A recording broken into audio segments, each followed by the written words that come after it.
Hi, I'm Kara, life coach, wife, and mom to 4 incredible and unique children. It wasn't all that long ago that my son received a diagnosis that had my world come crashing down. I lacked the ability to see past the circumstances, which felt impossible, and the dreams I once had for my life and family felt destroyed. Fast forward past many years of surviving and not at all thriving, and you'll see a mom who trusts that she can handle anything that comes her way and has access to the power and confidence that once felt so lacking. I created the Special Needs Mom podcast to create connection and community with moms who find themselves feeling trapped and with no one who really understands. My intention is to spark the flare of possibility in your own life and rekindle your ability to dream. This isn't a podcast about your special needs child. This is a podcast about you. If you are a mom who feels anxious, alone, or stuck, then you are in the right place. Welcome. Hello, and welcome to the Special Needs Mom podcast. This is your host, Kara. I am glad to be with you today. This is an episode that it has been a long time coming. It's something that I think about a lot, and that my hope is by the end of this episode that you have in some way taken on some new excitement about the topic. And I want to start the episode with a story of one of my earliest special needs mom clients. The backstory is I was a coach for years before I decided that I wanted to coach special needs moms. There's a lot of reasons that go into that, but suffices to say, I was finally ready. And so I started coaching moms like me. And this particular client, she brings a smile to my face every time I think of her. She is so strong and feisty and full of zest. And I just adore her. And she appeared in 2 episodes under an alias of Diana. She decided to come on with anonymity because she wanted to blast all the things without filter. And so these particular episodes are especially loved for that reason. So you can go back to find them September 2023, and we will link the exact episodes in the show notes. But the titles, one is Regaining Control and Finding Tranquility, and another one is Impossible Levels of Support and Acceptance. And this really is a good kind of summary of the work that we did together in her journey through coaching. And at the end of our engagement, we were connecting and kind of looking back and just noticing all that occurred as she essentially transformed how she was relating to her daughter and to her life. And with a lot of acceptance and a lot of taking back control. And she leaned into the acceptance, which really then invited her to grieve what was. Prior to working together, she had not acknowledged the sadness aspect of her life because her thought was like, well, what's the point? Like, what's it going to do to open this huge, huge door to sadness? Because certainly all the things that were really, really sad weren't going to go away. If anything, they were growing. So what she never expected is that this was one of the missing pieces that opened up what I'll call, a little corny, but I'm going to say it, her pathway to peace. You know, that's the name of my program. I kind of had to fit it in there. But we joked at the time that if she knew when she was signing on to work with me that essentially I would be walking her down a journey through sadness, grief, acceptance, and letting go of some of the things that she was holding on to, specifically anger, that she probably wouldn't have signed up. And so we kind of joked about that, like it was a Trojan horse, the things she signed up for, and ultimately then what she got. But in this case, it was a very happy ending. So that's actually the reason I titled this episode, The Trojan Horse of Happiness, because I was kind of thinking a lot of people aren't going to be flocking to say, I want to listen to an episode about grief, because we come into this conversation with so many different connotations or beliefs around grief. And it just, it's not a sexy topic. And so in case you are in the camp that Diana was in, I tricked you and I got you here. So don't leave, because there is good stuff here. And another kind of story I wanted to share is how I think grief is very commonly related to in our culture. It was so funny because I was preparing for this episode, and then this conversation I'm going to share with you happened, and I was like, this is exactly it. I think this is the common experience many of us start with. So I have a new friend that I met through some of the communities that I'm part of as a result of Levi's cancer and disability journey. And I was going to be meeting up with her, actually kind of hanging out while Levi was at a support group. And she was going to be meeting with someone else. And so, I didn't kind of want to barge in on her party. And I was like, oh, well, we can hang out, but I'll bring a book. So you can, do your thing. And she just casually mentioned, oh, I need a good book for vacation. Do you have any recommendations? And I kind of laughed. I texted her and said, well, I don't know that this is a great book for a vacation read, because I essentially said it's a book on grief. And she said, oh, no, I don't have any of that going on, luckily. Now, I put the voice inflection because it was in text, but I thought it was a really interesting answer, because I think that's how a lot of us relate to grief. We either have it or we don't. And there's certain criteria that we use to say that we should have it or we don't. Now, here's what I will say is that I can know with certainty that what she has in her life is grief. Why? Because she's human. Okay. Not because there's anything unique about her, because she's human. And like I said, because of the circumstances in her life, I'm going to say it would be impossible to not have grief. So we're going to go into the details. And if it doesn't make sense now, by the end of this episode, I think it will. So let's continue on. It's a long introduction, a long way of saying this episode is for you. You might remember, if you have been here before, that the last few episodes, episode 220 and 221, were kind of a part 1 and part 2 episode.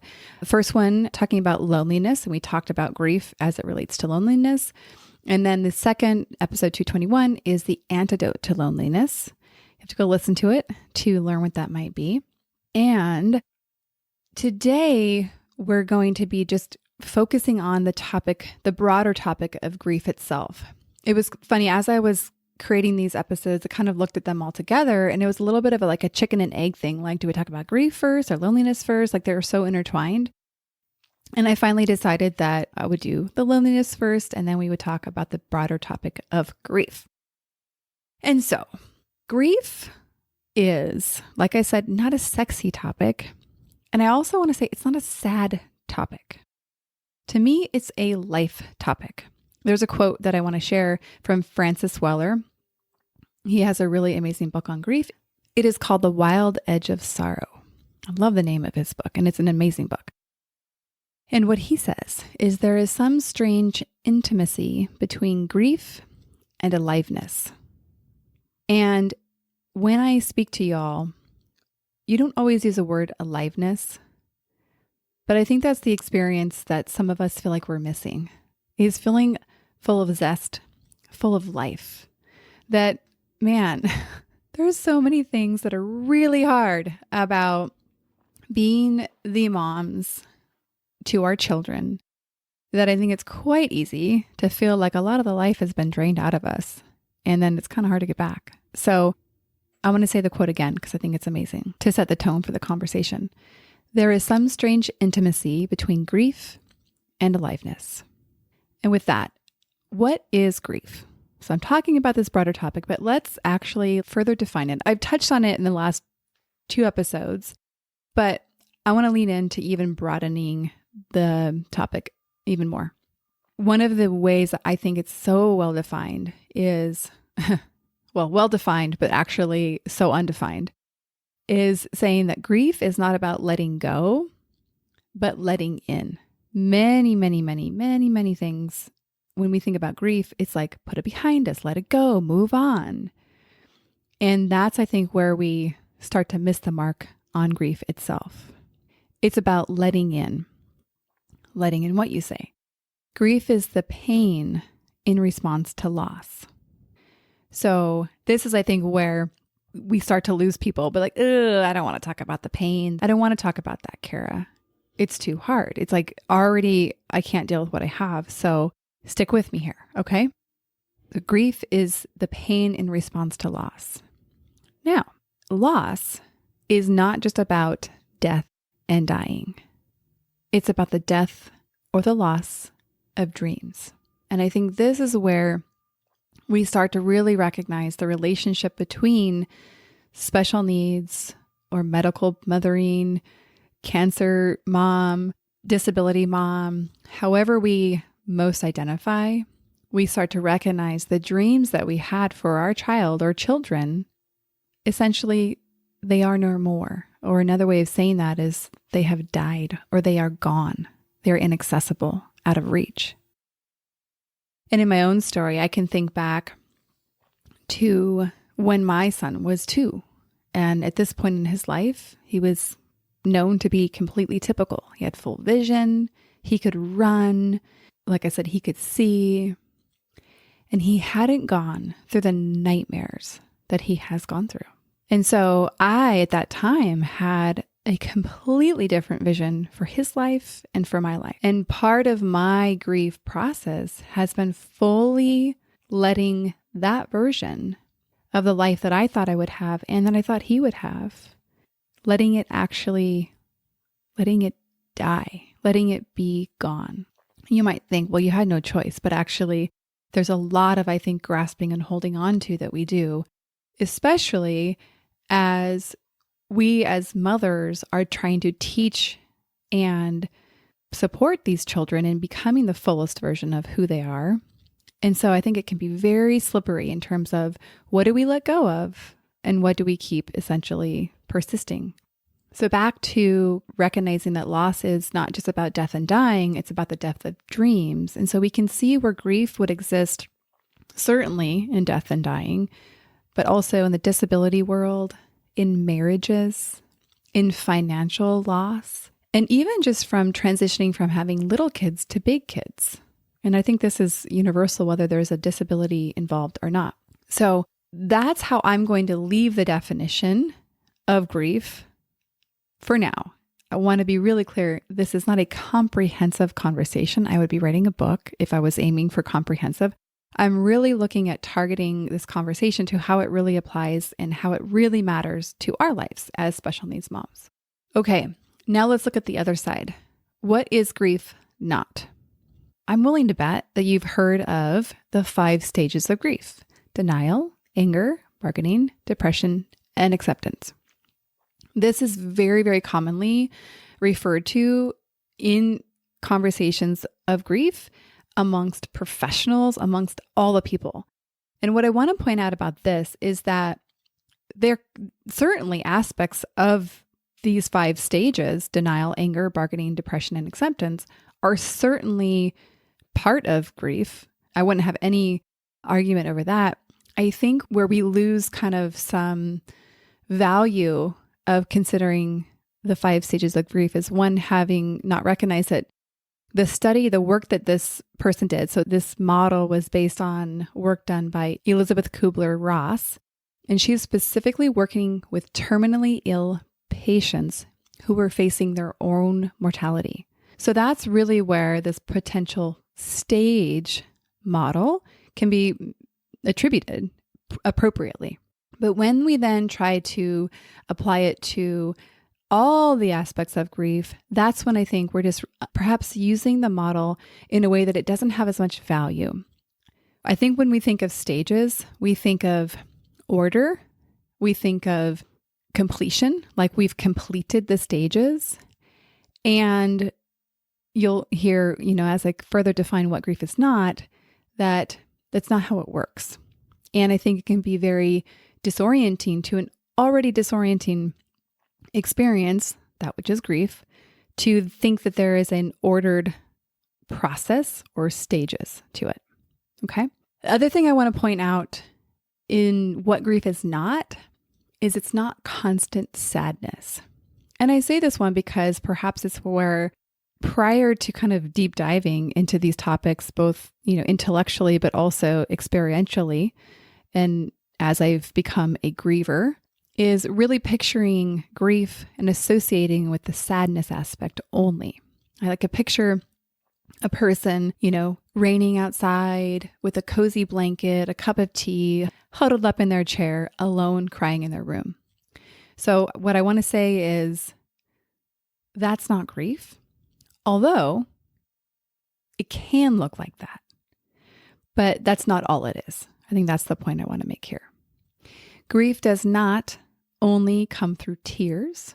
It's also expressed in a whole variety of experiences, which can include anger and outrage. And essentially, I want you to consider it's like a untamable beast. It's going to be how it's going to be.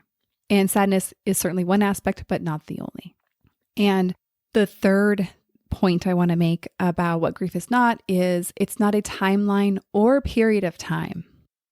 Grief doesn't end after a certain time period, nor does it follow a linear path. Wouldn't that be great, man? Wouldn't that be great if we could put a formula in, do step 1, 2, 3, 4, and dust our hands off and call it a day? Well, that's not how it works. And I think when we try to fit it into that, that's when I think, again, we essentially don't get to experience the gifts of grief. Lastly, the thing I want to point out that grief is not is it's not a neat and tidy process that we complete.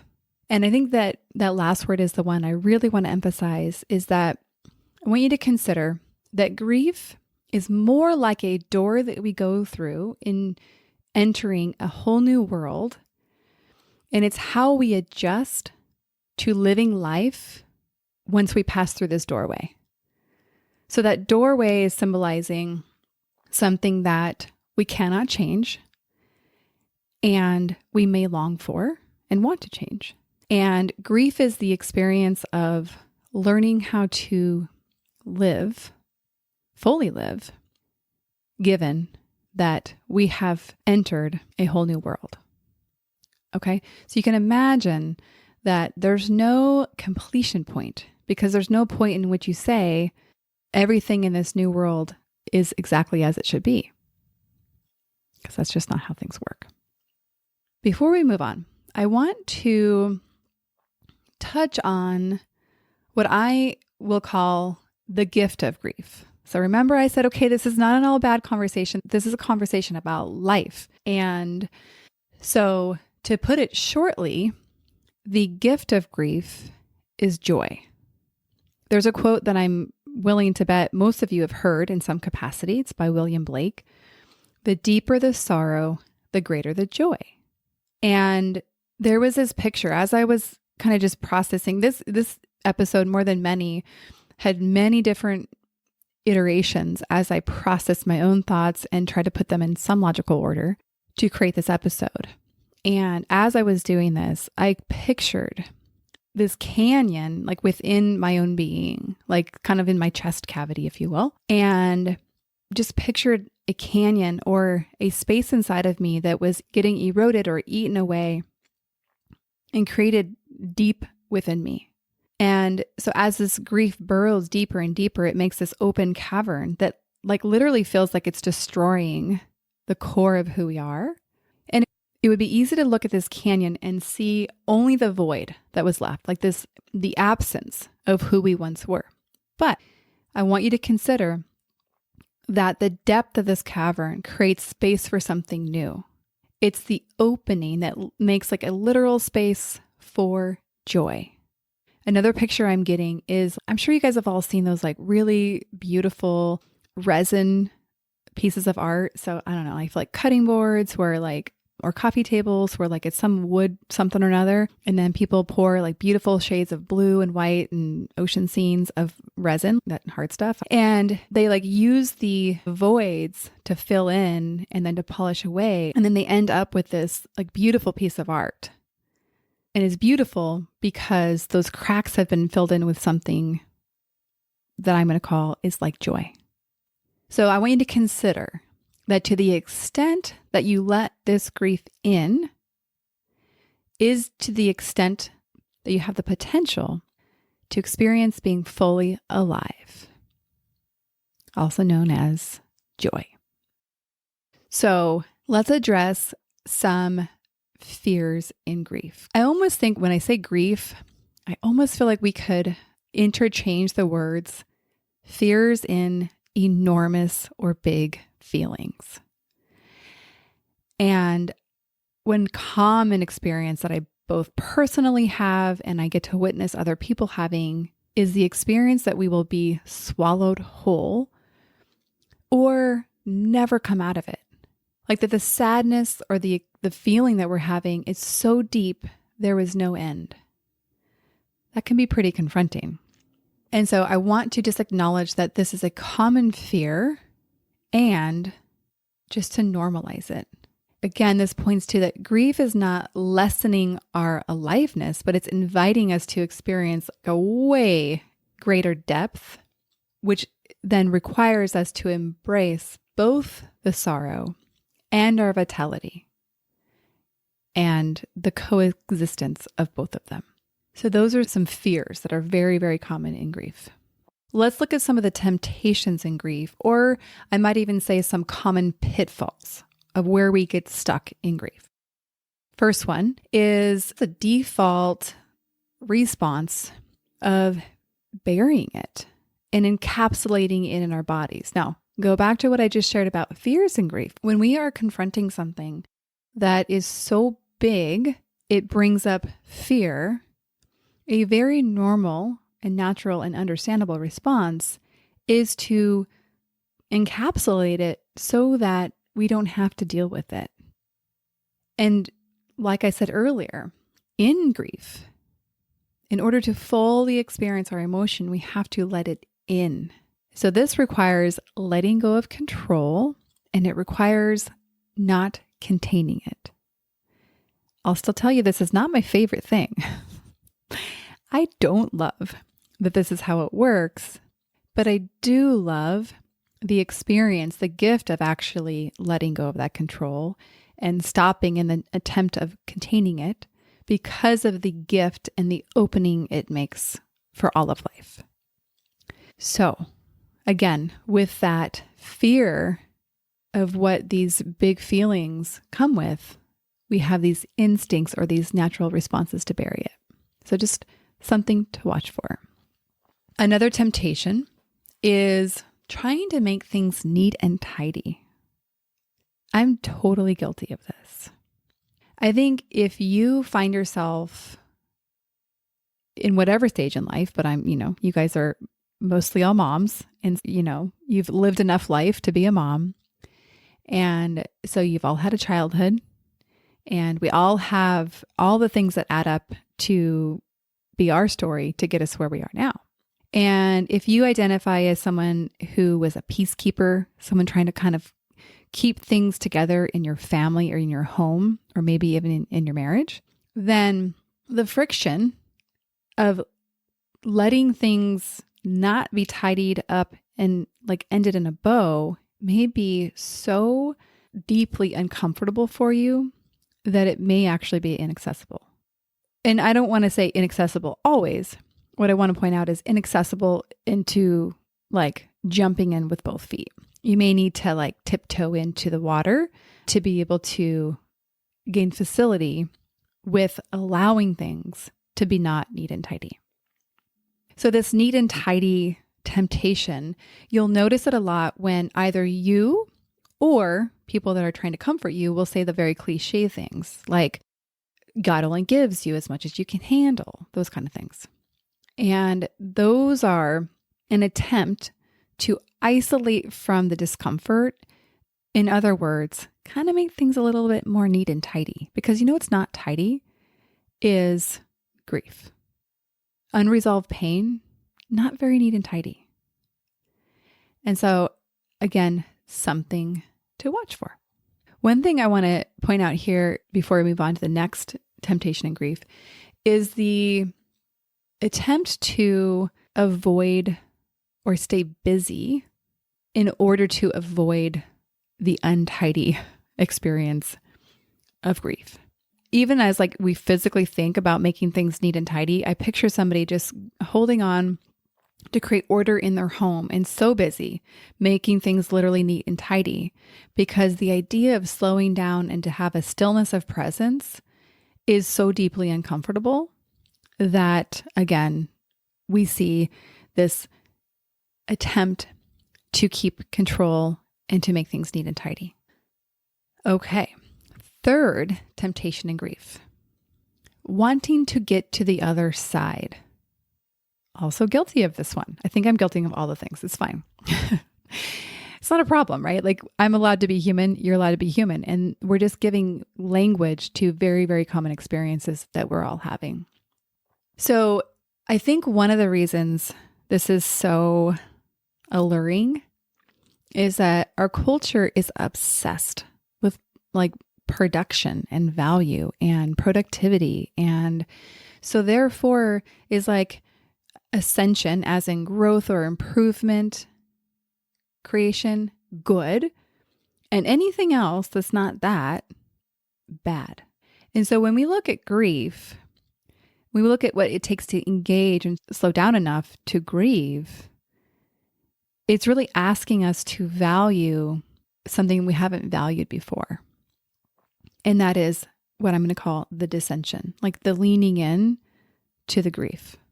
Recognizing that when we try to get to the other side, we're also trying to bypass all the middle part too, what we could call the messy middle. So just to notice, temptations in grief is to try to get to the other side. And remember what I said earlier, there's no completion point of grief. There's no point at which it's finished. I will say, when we fully integrate grief, I think there is a different experience. And so I think that's very, very possible. And so there is an aspect, I think, of like the other side.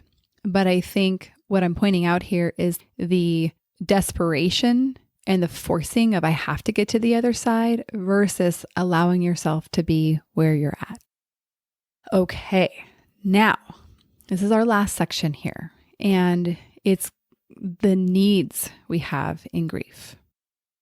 And you're going to notice a lot of overlap from the prior episodes where I'm talking about loneliness and connection.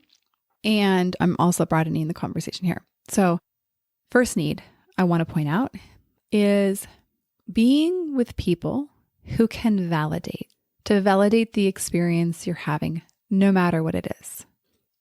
And part of this validation is being able to be seen and to have the experience that you're being understood.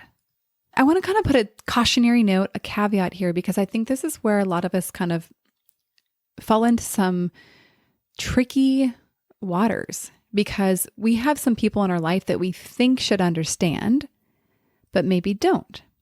And then vice versa, we have some people that we would think, how could they understand or really validate, but they do.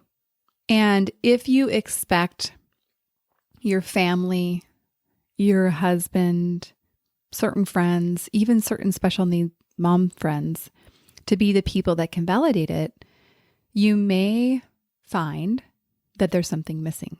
For whatever reason, there's probably a lot, they may not be the people who can see it and understand it because of their own story and their own needs. And so I want to recognize that your need is to be with people who can validate it. And the gift you can give yourself is to not expect all of the people to be able to do that for you. I guess the encouragement here is to maybe take some of the rules or the expectations out of the picture here. And I think a husband is a great example. I think, it's very easy to be disappointed in the way that your husband holds you and validates your grief. I think this is like a common complaint or thing that's missing when I work with my clients. And accepting that they may not be the people that can hold your grief in the way that you need them to. And letting them and not making them wrong for that, I think it's a gift that you can give yourself and also them. Additionally, I think a lot of people limit themselves, as in, like, so I'll use a therapist as an example. A lot of us think that we need somebody that has the same circumstance as us in order to be able to really understand us. And I want to say that is not true.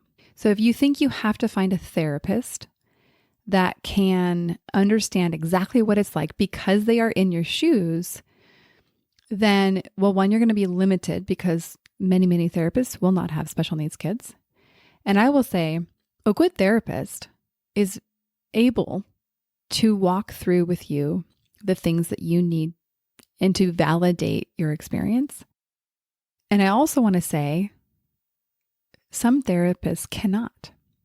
I've had a therapist who was very much capable of supporting me in some areas, but there was some areas related to my child that I literally watched her go into solve it mode. It was really interesting. So that was just a note for me. Okay, this therapist is not going to be able to support me in this space, but I was able to get support from her for many other things. The therapist I have now is just amazing. I love her so much and can sit with me in all the things. Is she a special needs mom? She is not. But she has the skill to be able to sit with and validate. Okay, I think you guys get that point. Second need we have in grief is to provide for the part of you that needs safety and security. Ugh. I feel like this is just like the most kind and compassionate thing you can do for yourself is acknowledge, like, okay, this is like a big deal.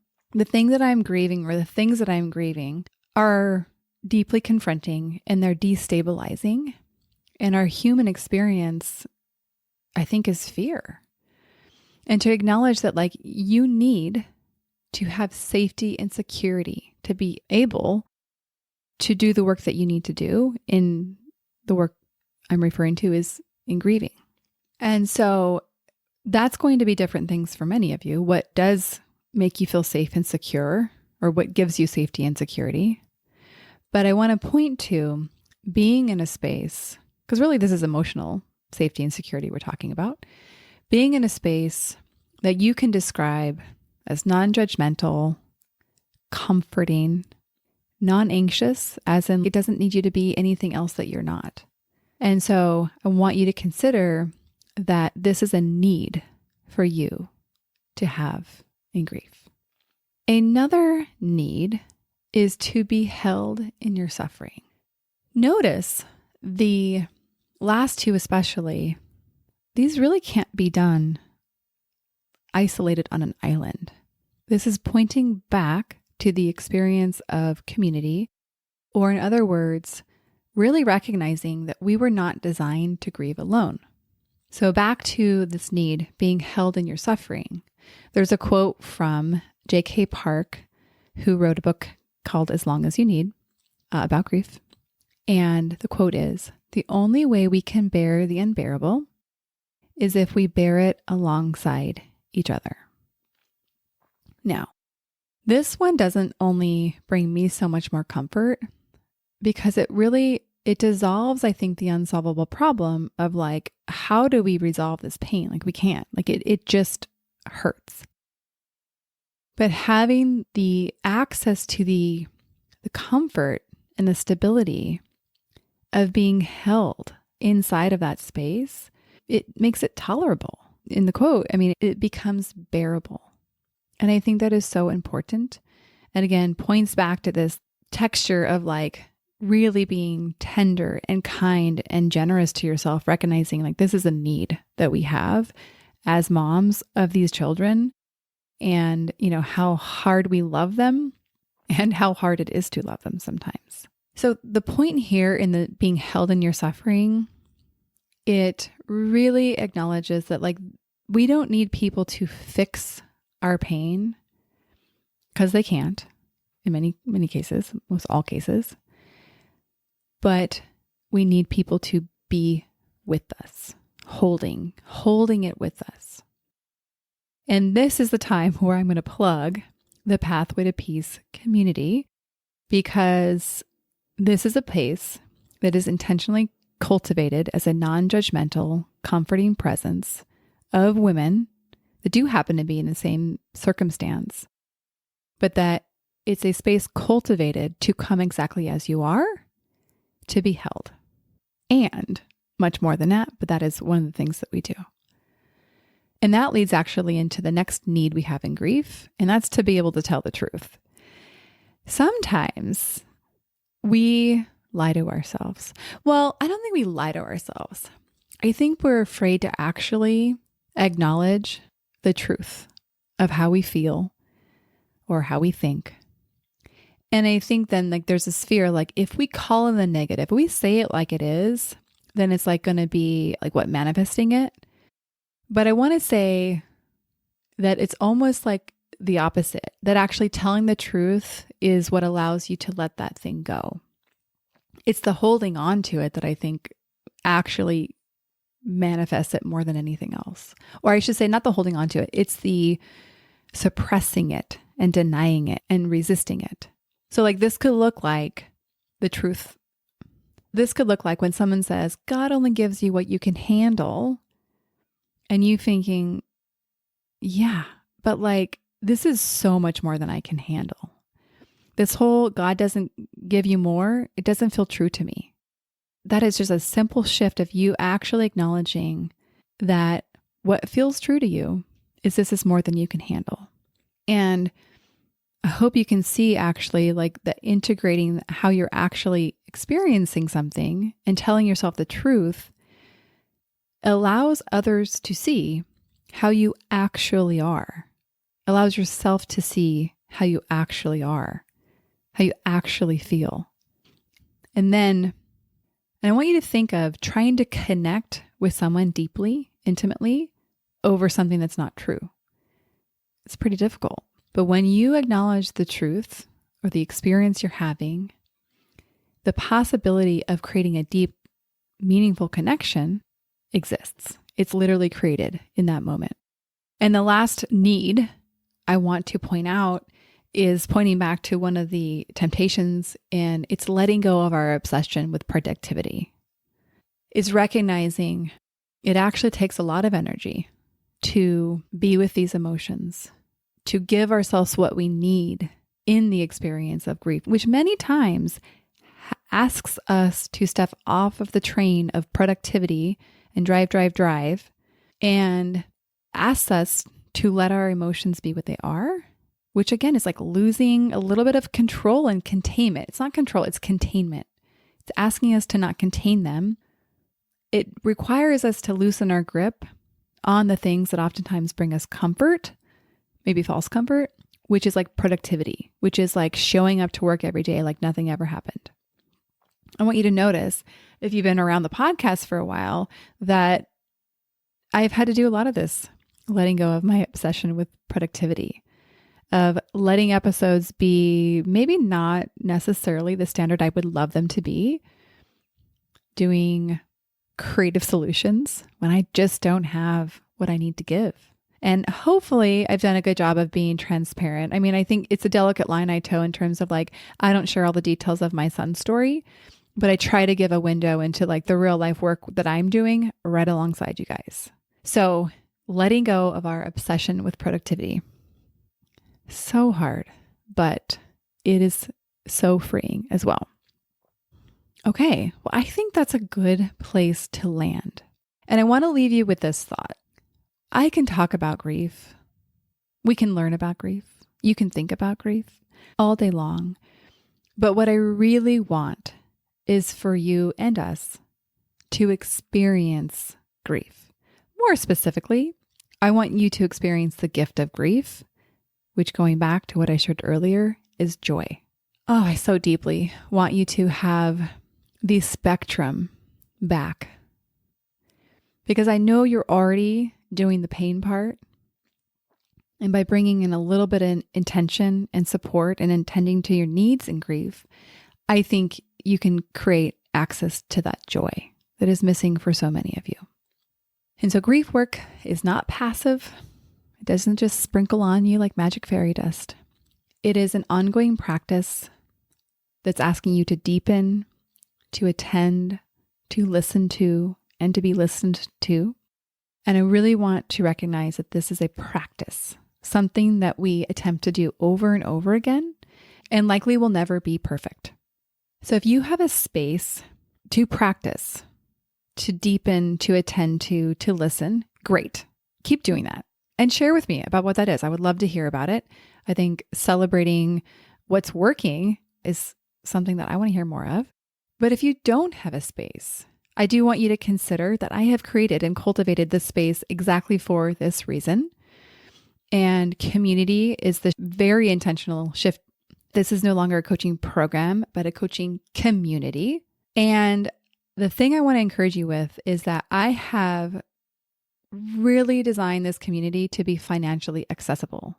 So I don't know about you, but I think, I hear different things here and there about whatever offer is out there. And I sometimes I can't do that, whatever. I disqualify it before I even entertain the idea. And I'm thinking of actually one group that I'm in right now that I'm so thankful I didn't do that for. Actually, I'm going to bring her to the podcast one day. Her name's Melanie, and she's one of my coaches. And before I reach out to her, the story I had in my head is oh my gosh, she won't have time for me. All these reasons why it wouldn't work out. And I reached out to her, and she literally opened up a whole new program for me because of the requests I had. And now it's, we're going on a year plus of amazing, amazing support. So if you thought about it, I really want you to think well, what stopped you from just learning more, from reaching out? I hope that you will invite yourself to move past that resistance and just explore. No commitments here, just curiosity. I have an application process, which is essentially me just getting to know you a little bit. Or you can even just contact me if you have a specific question.